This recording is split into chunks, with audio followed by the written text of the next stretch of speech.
This broadcast will start in 15 seconds. This broadcast will start in 10, 9, 8, 7, 6, 5, 4, 3, 2, 1. The Voice of Stockton. For more information on The Voice of Stockton, go to thevoiceofstockton.org. The views and opinions expressed in the following program do not necessarily reflect those of KXVS The Voice of Stockton or its parents, affiliates, management, and staff.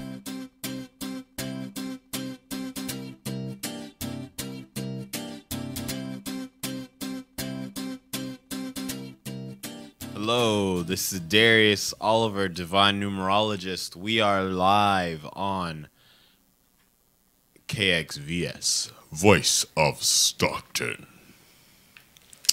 We have our surprise guest, Mufasa, and he came in today because he wanted to express a viewpoint of what he thinks about all the land. So, Mufasa, what do you think? He's invisible, so actually he speaks through me. So I'm actually channeling Mufasa right now. So, he says, "Look at the stars.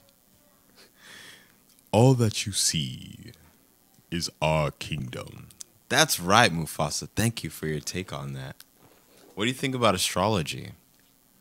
Everything exists in a delicate balance. Just joking. So yeah, I just wanted to throw that in there just for fun. I like to play around with voices.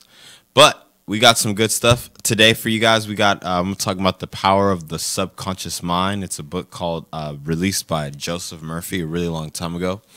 Also going to go into some insights about numerology and the number of the day. And I'm going to touch on some Vedic astrology findings and how certain planets impact others in a chart, and how they may impact a relationship or a business partnership when we get involved with it. So stay tuned, guys. We'll be right back. If you guys have any questions, go ahead and post it in the message. We will get to you. Stay tuned. We'll be right back.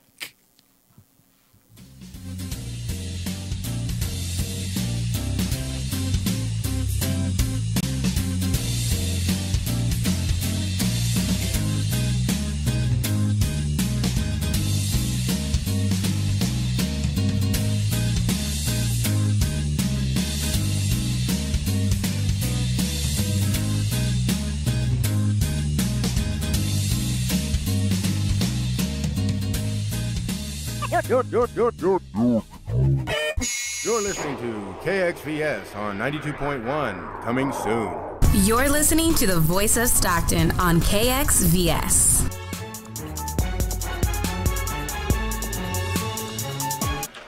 Brother. Hey, Ben. Hey.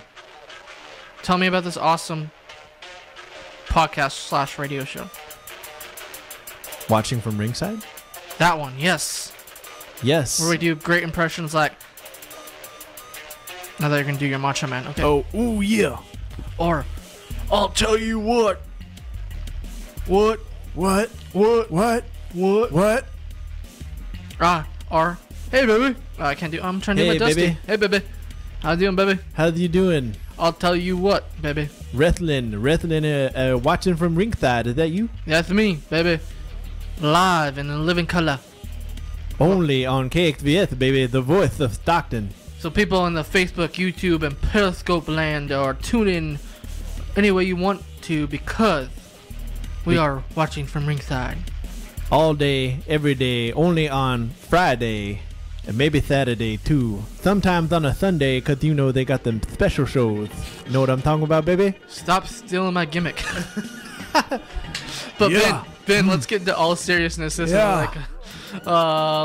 watching from ringside, as we were talking about, is a pro wrestling show with the fun. only pro wrestling show on KXGS. Or in Stockton. Or in Stockton, yes. Yeah, come tell us if you're somebody else. The premier podcast. Yeah, the premier podcast of pro wrestling talk in the Central Valley is me and Ben, and it's fun. So we talk about the world of wrestling from our perspective and give you the latest going-ons of what's going on in the world of wrestling, right? Yep. WWE, New Japan Pro Wrestling, Ring of Honor. All In NXT. too. Yeah, and All In. Which is brand new.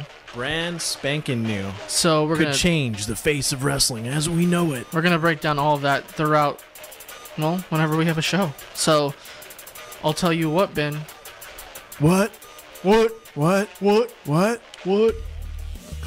Watching from Ringside Fridays on KXVS, the voice of Stockton. For Ben Sanchez, I'm Dustin Brightbuilding.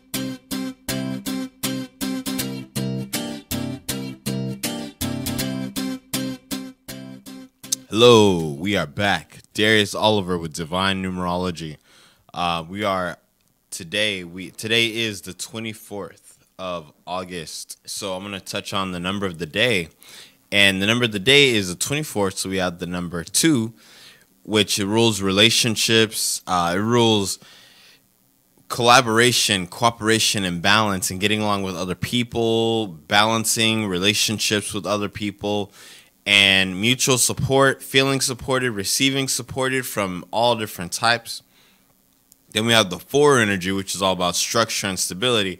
We have the 2, which is ruled by the moon, which is the divine feminine. Then we have 4, which is some people refer to it as the north node of the moon. That's where it corresponds to in numerology and astrology. It corresponds to the north node of the moon, which is known as Rahu. And Rahu likes to accumulate on a material level. So when you have the Rahu with the moon, because of the 2 and the 4, the 2 is the mind because it's also the moon. Moon represents mind. Moon represents the intuitive mind, the subconscious, that which is below the surface. You have the 4, which wants to accumulate more, especially material gain. You have a mind that is on material structure and stability, and finding out ways and means to do that and accumulate more of that. Especially when it comes to relationships, the strength of relationships. Part of the challenge here is the 2 energy, because it has this quality of becoming overly dependent at times. It can be very dependent as an energy when it comes to others, and it can be dependent and rely too much on others for their structure or their support. So it really relies on the 2 being able to tune into its own self, not only seeking things outside, because 2 represents that which is 2 can represent that which is external, because a 2 is a focus on others. So 2 can represent that which is external, so it can be so focused on getting outside help. Oh, no one's trying to help me. Oh, I need help from someone outside myself. I can't help myself. Oh no, like that's part of the 2, at least part of the negative side of it. Where the 2 and the 4 assist each other, is when the 2 adds to the 4 and becomes 6. 6 corresponds to the planet Venus. Venus is about beauty. Venus is about love. Venus is about earthly contentment, satisfaction, owning and running houses and homes, and working out of the community, helping communities, doing things from the heart.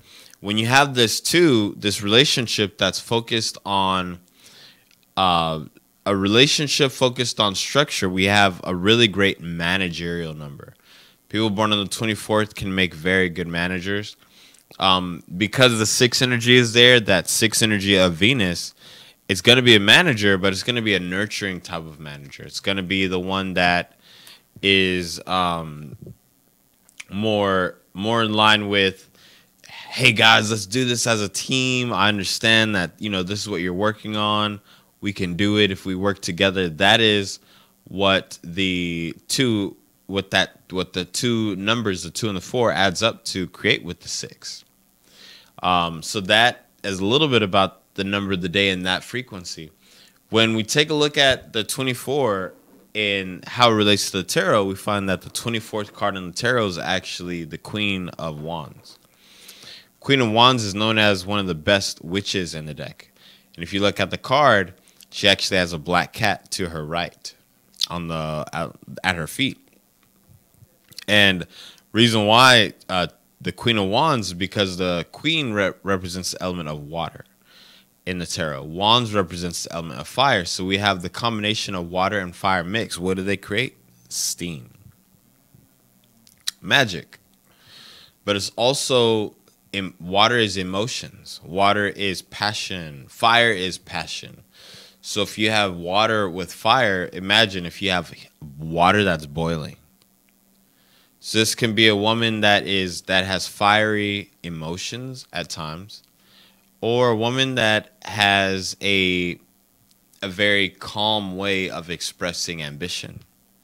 Because water can be heated by fire, and then at the same time, water can put out fire. So this can relate to her effect on the external world around her, as far as being able to identify with fire by recognizing it and saying, "Hey, look, I'm a part of the fire. You know what? I know how to alleviate that fire as well. And this is how." That's one of the things that she's really good at. Aside from that, if you look at the card, she's looking directly at you as the person looking at the card, and has a very direct and straightforward approach in certain things. But because there's that fire and water element there that are combined, it makes like a very steamy combination, which really highlights the sensuality of the Queen of Wands. So then, so that's from the tarot aspect of it. When we're taking a look at that card, there's deeper meanings and there's deeper understandings, especially when we are taking a look at how it interacts with other cards, especially the King of Wands, which is number 23, any of the other suits that is of the wands, because all the wands have to do with fire. The fire, the ambition.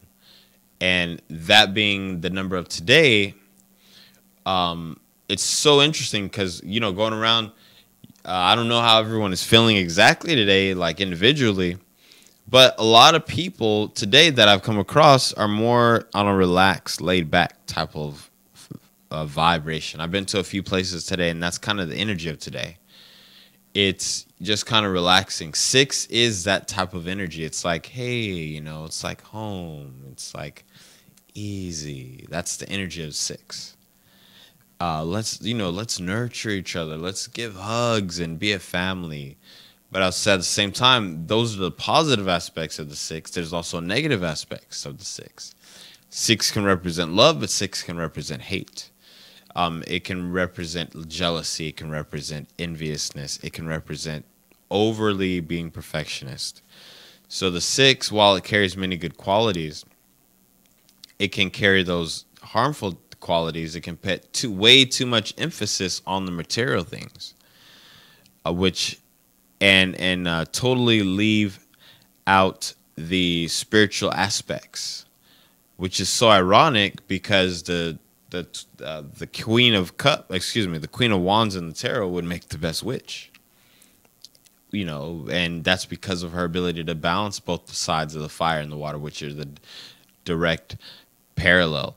They are opposite. Fire is a representation of the divine masculine, whereas water is a representation of the divine feminine. And so that's why this Queen of Wands would make the best witch, because she's really good at balancing the divine feminine and divine masculine within her own embodiment, and is a really good example to look toward when anyone is talking about invoking energies. You can invoke tarot cards. You can invoke certain energies that you want to bring more into your alignment. Now, if you guys have any questions about this too, by the way, feel free to drop it in on the inbox. We are going to go live on my personal Facebook right this instant.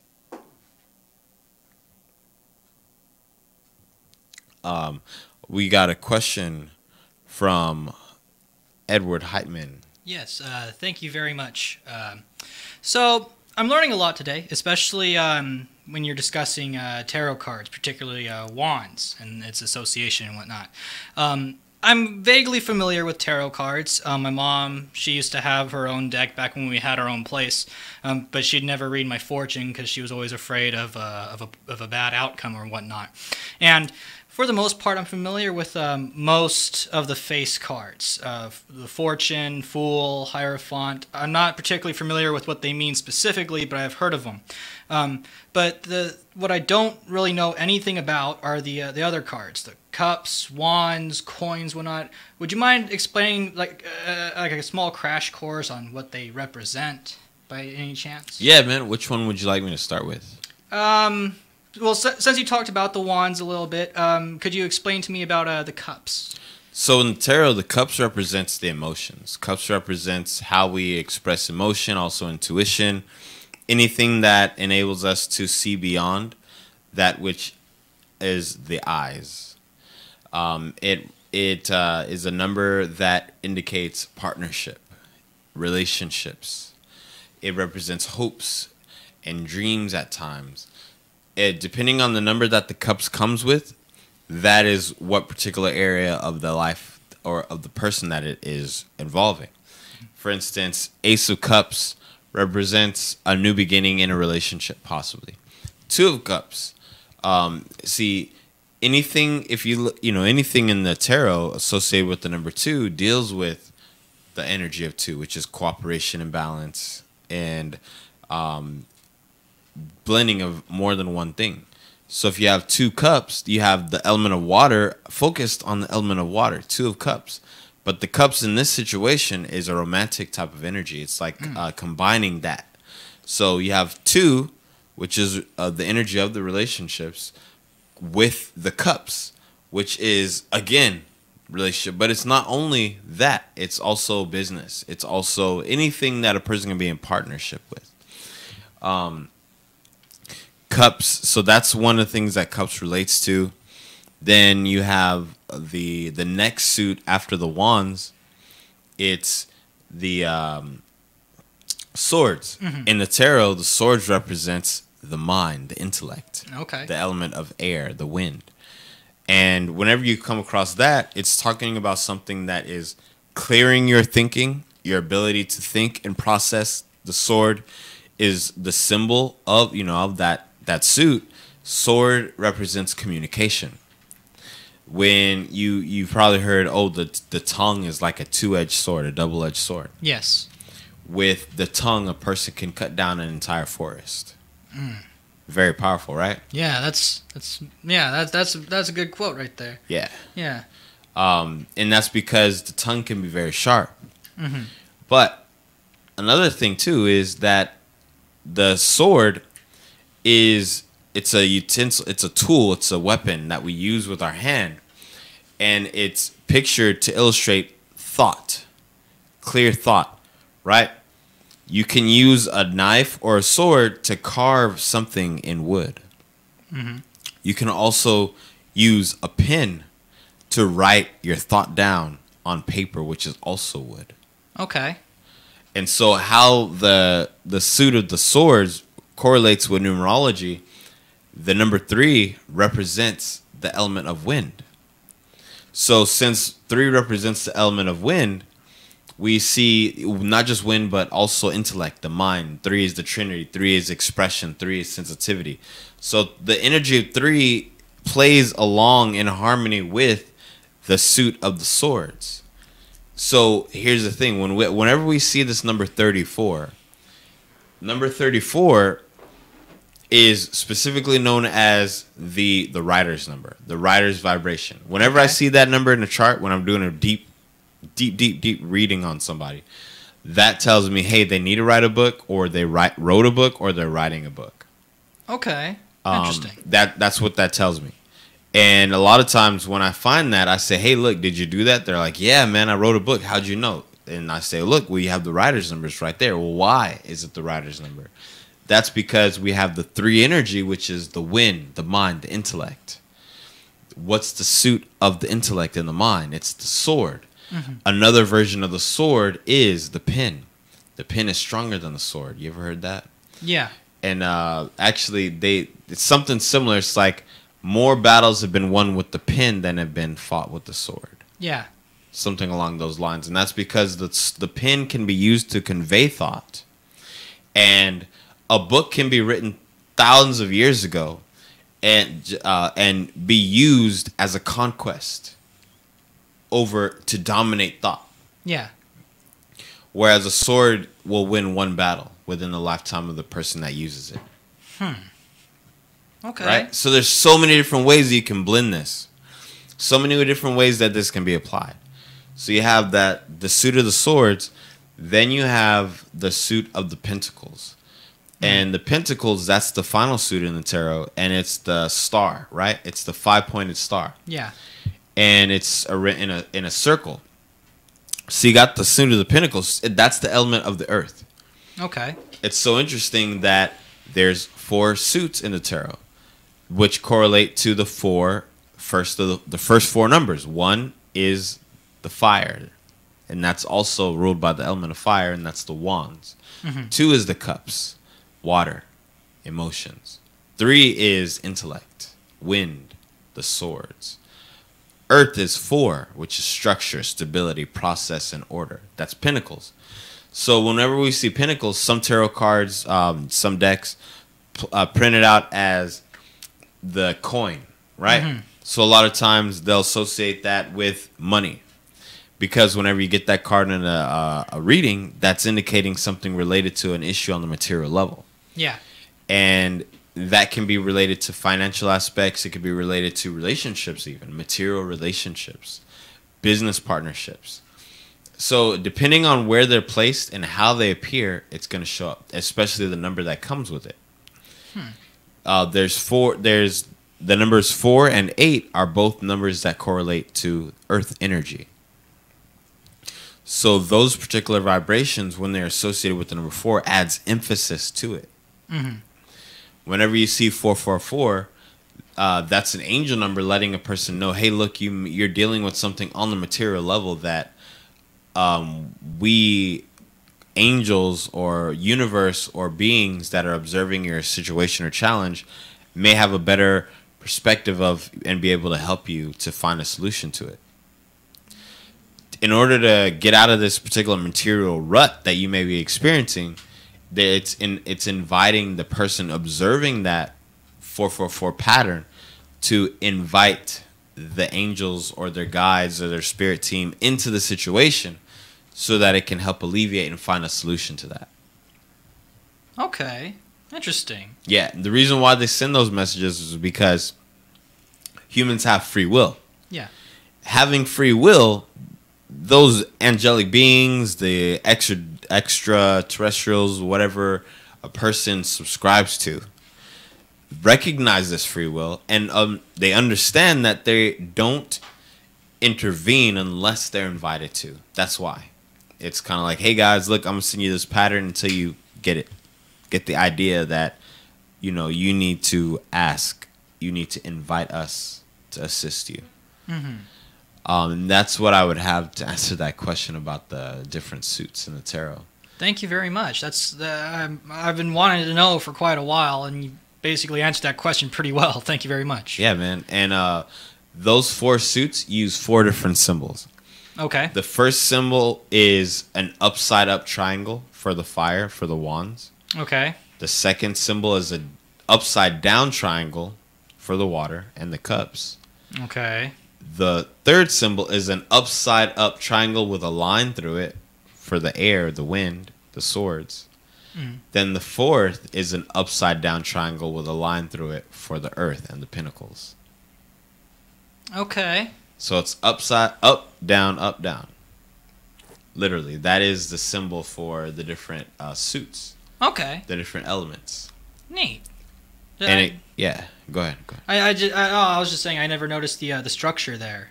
Definitely. Yeah, that's interesting. Cool. Then it plays into the planets and how the planets play into the interaction with the numbers.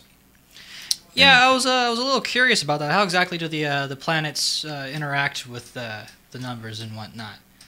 For the numbers for like just the basic 1 through 9? Yeah, because I'm familiar with the numbers and how each number has its own significance, but I'm not too familiar with how how the planets have an effect on the numbers. So the planets, that's an awesome question, by the way. The planets impact the numbers in that we traditionally use the 9 planets that appear in the night sky. Mm-hmm. Well, there's actually 7. But we get the other 2 from the north and south node of the moon. Those are referred to as Rahu and Ketu. Okay. Those are not literal planets, as in the sense of like a sphere that rotates in the sky. Mm-hmm. Those are mathematical points that we assigned in a particular location. Okay. And we call it Rahu, and then we call one Ketu. They're both one half of each other. And wherever those planets appear, that indicates karma that needs to be resolved from past lives. Rahu usually depicts something that we've never done in this lifetime. Okay. Ketu represents something that we've been doing in this lifetime or in previous lifetimes when it appears in your Vedic astrology chart, right? Mm-hmm. But you asked me about the numbers and the planets. Yes. So the number 1, first thing, 1 is the center of the solar system, the sun. Yes. Everything revolves around the sun. So we assigned the number 1 to the sun because of its prime significance. Yes. Now, other cultures have come up with different systems. Some have said, okay, look, we know that sun and then Mercury and then Venus in the order from the sun. That's another system. But without going into that right at this moment, touching on the traditional meanings, we assign those numbers to those planets as per their effect, as we observe them. Okay. So, for instance, 2 would correspond to the moon. The closest body that is closest to the Earth is the moon. So, the moon, out of all the planets aside from the sun, the moon has the strongest impact on human beings and life in general on the planet Earth. Definitely. Any planet that's in our solar system that is observable from the Earth has an effect on the things that are here on the Earth. Okay. That's how we are able to determine the effects of the planets. And these effects have been determined through observation over thousands of years by ancient Vedic astrologers and researchers. Okay. The ancient rishis. They studied the moon cycles because the moon cycles are in the Vedic astrology are called the nakshatras. Okay. Those have a much deeper impact on us as human beings and our life in general than the sun signs do, which is so crazy. There's 27 nakshatras. Wow. 27. And the funny thing about it is 2 and 7, 2 is the moon, 7 is the north node and Ketu. Then when you subtract, do all this addition calculation, you get the same thing. It just goes back on itself, back into itself, to each other. So we call 2 the moon.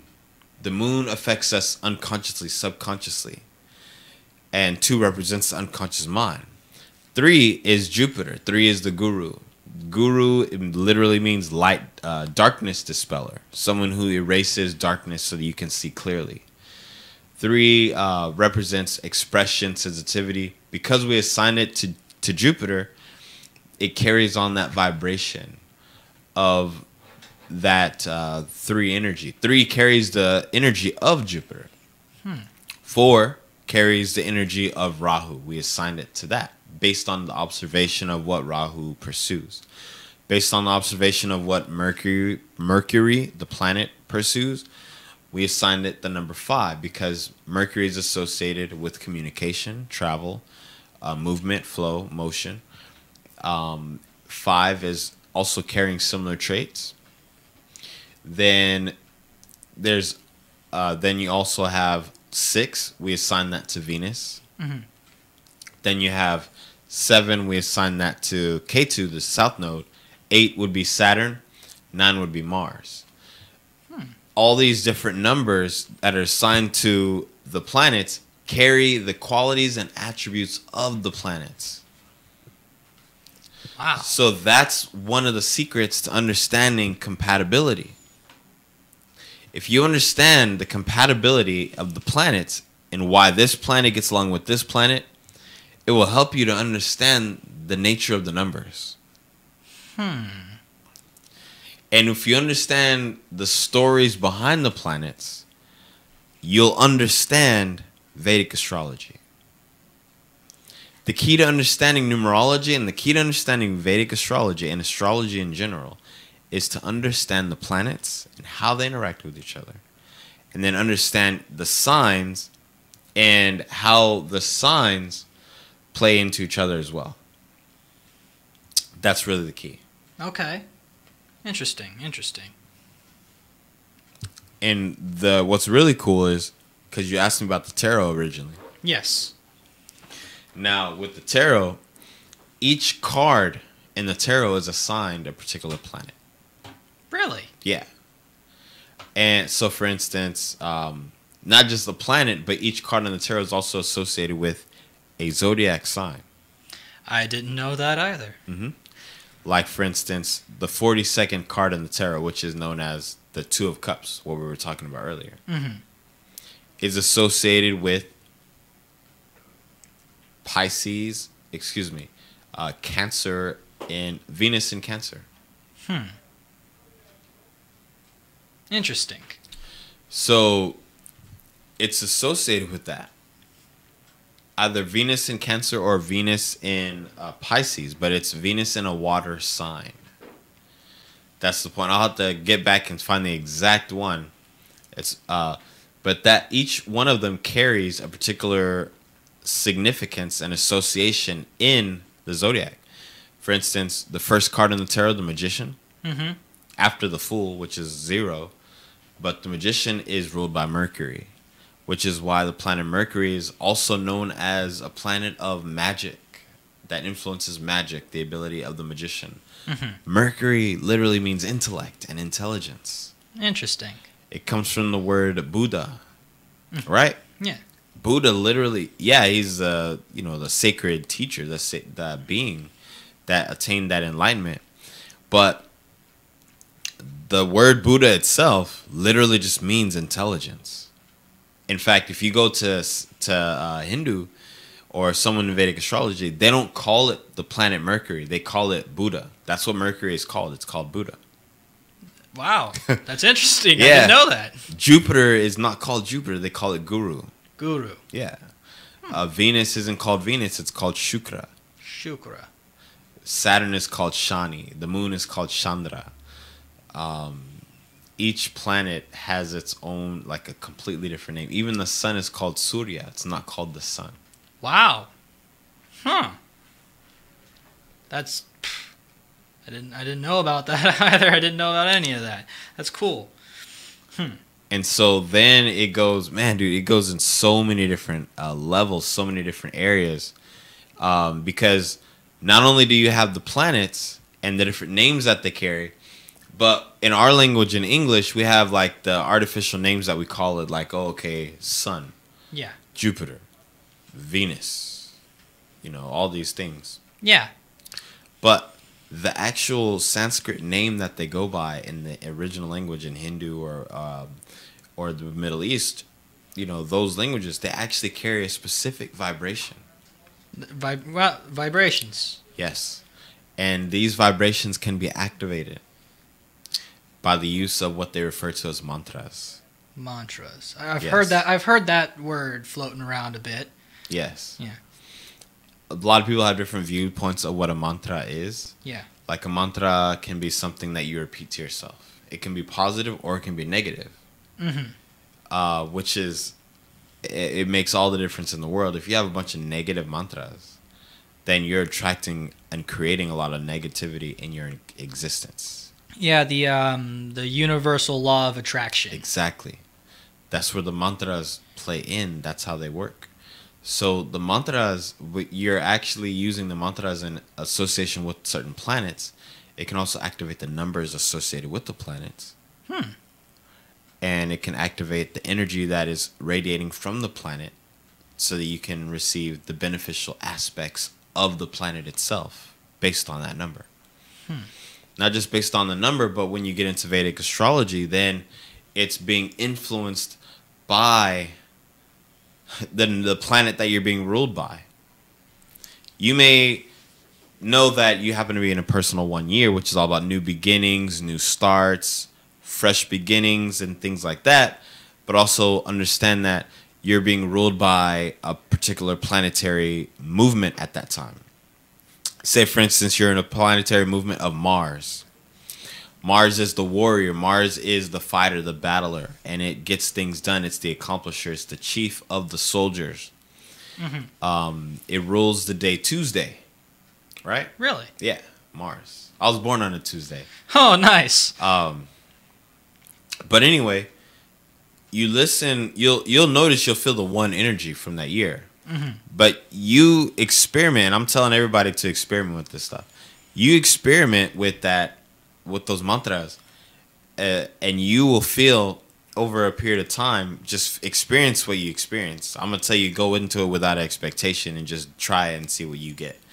But it'll bring out those qualities. It'll bring out that quality of being very direct. It'll bring it out even more, and especially depending on where that Mars is sitting in your chart in your Vedic astrology, where it's sitting in your numerology, what numbers in your chart are being influenced by the planet Mars, right? Yeah. We're talking about, like, if you're a life path 9, that means a lot of the things you experience in your life will be influenced by the planet Mars. If you're born on a day, a day 3, that means a lot of your talents and skills and abilities, since 3 rules the day, and the day is the talents, skills, and abilities, are going to be influenced by Jupiter, which makes a person very optimistic and joyful and whatnot. So you actually led me to a really good topic that I actually brought this book for, because we're talking about mantras. Yeah. So mantras, they have a vibratory effect in that they attract to us things. They influence and suggest to our subconscious, but beyond that, you don't even have to believe in mantras and they work. Really? Yeah, that's the crazy thing about it. But you mentioned the law of attraction. I happen to bring this book today. It's called The Power of the Subconscious Mind by Joseph Murphy. Interesting. And I actually have I've been looking into it a little bit because it's a really good book. And let's see. I just want to read a little segment of this. Okay. Let's see. All right, so just list this little part right here. The subconscious cannot reason like your conscious mind. Your subconscious mind cannot argue controversially. Hence, if you give it wrong suggestions, it will accept them as true and will proceed to bring them to pass as conditions, experiences, and events. All things that have happened to you are based on thoughts impressed on your subconscious mind through belief. If you have conveyed erroneous concepts to your subconscious mind, the sure method of overcoming them is by the reception of constructive, harmonious thoughts, frequently repeated, which your subconscious mind accepts, thus forming new and healthy habits of thought and life, for your subconscious mind is the seat of habit. The habitual thinking of your conscious mind establishes deep grooves in your subconscious mind. The habitual thinking of your conscious mind establishes deep grooves in your subconscious mind. This is a very favorable for you if your habitual thoughts are harmonious, peaceful, and constructive. If you have indulged in fear, worry, and other obstructive forms of thinking, the remedy is to recognize the omnipotence of your subconscious mind and decree freedom, happiness, and perfect health. Your subconscious mind, being creative and one with your divine source, will proceed to create the freedom and happiness which you have earnestly decreed. So that is really just illustrating the point that when we're talking to our subconscious, the moon, you see, When we're talking, see, the sun is the conscious mind. The moon is the unconscious mind. Okay. Interesting. The light, the sun shines the light on the moon. The only way we can see the moon is because of the sun.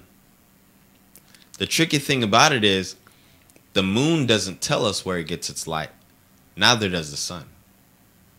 The moon just shines, and we figure out where its source is. Just like the mind and the subconscious mind. Exactly. Okay. We don't know exactly why we do certain things until we investigate and look and do the deep inner work to go and peer. If you ever look at the moon, it only shines. We only see one side of the moon. No person living on this planet, unless you've been to the moon, has ever seen the dark side of the moon. Because the way the moon orbits the Earth, the way the moon orbits the Earth is like this, right? So you got the Earth, like this is the Earth, this is the moon. It only shows one side. That's it. We've only seen the one side of the moon. Only the people that have been there have seen the dark side. You see. So we're always, the moon in that way, in that respect, that's why it represents the subconscious. Yeah. It also represents illusion. Illusion. Yes, illusion. That's why in the tarot, the 18th card in the tarot card is known as the moon, which represents confusion. And this is so interesting. The second card in the tarot is the High Priestess, you see. Yes. The High Priestess has the moon under her left foot, which indicates dominance and control and mastery over the illusion. Meaning the High Priestess has the ability to perceive and pierce under the illusion that the moon creates. So you'll find that people that carry the two energy may be able to access that part of their mind easier than people that are not guided by that two energy at some point, at some place in their life. Also, so this can be shown in the numerology of a person, but it can also be shown in the Vedic astrology chart, depending on where the moon is placed in a person's chart. So a person may have stronger intuition depending on which house the moon is placed, or weaker intuition depending on which house the moon is placed in, and what planet is sitting next to the moon in their chart. In all these different things, there's so many different possible ways that these numbers and these planets and these cards all play, but they all act as one. Numerology, astrology, tarot, it all acts as one. It all really just gives a brief pinpoint look at that second that you were born. It tells us, hey, look, this is how this is going to affect you in these situations in your lifetime. That's a quick snapshot of that second, that instant you were born. Wow. Right? So that's the energy that these sciences have. They're literally one. I refer to it as the divine trinity, the divine trinity of divination. The divine trinity of divination. Yes. You have numerology, which is the logical aspect. Astrology, which is kind of that creative aspect. Then you have the combination of the two, which is in the tarot, which is the union, where they mix. Okay. And it's the tarot is man's contribution to bringing the numerology with the tarot. With the astrology, and how they mix, how they intertwine, how they relate to each other. And you can use. That's why people on YouTube are making all these videos about the planetary cards for the sign of Pisces or Virgo or Gemini or whatever it is, because it's literally what is that vibration for those planets at that particular time. I'm taking a look at my page. I'm looking. Let's see. Someone told me that Tammy Lee. She actually said that she was born at 2:44. And she's been seeing 244 all the time. Wow. Yeah. Let's see. Joshua Bridge says, let's talk. Okay, speak it on. We got quite a few people looking and watching. Wonderful. Yeah. So, yeah, man. This weekend, I'm actually going to be in Southern California at the New Earth Expo in, Carlsbad. We're going to be there, and I'm going to be doing numerology readings. We're going to have Kathleen Dixon doing John of God Crystal Healing Bed. She's actually Reverend Kathleen Dixon, excuse me. And we're going to have many other options and opportunities to get readings and healings from other practitioners. There's going to be mediums if you want to get in touch with people that have passed on. We're going to have people doing tarot cards for divination, 12 spread readings, 12-month readings, and so on. We're going to have a lot of different people that you can access to get that information, whatever it is that you're needing, because everyone's going through a transition. Guys, remember this.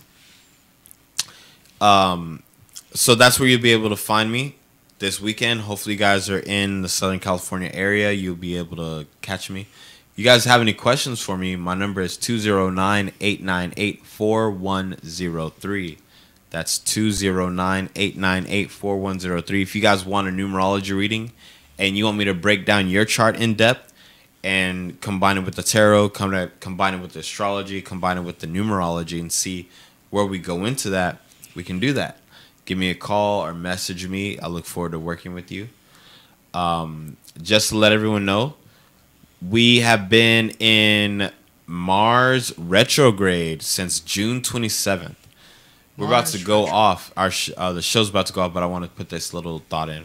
Okay. We've been in Mars retrograde for the past, since June 27th. That means anything that you've been trying to get started and lift up off the ground, like a project or a big undertaking, probably felt slow.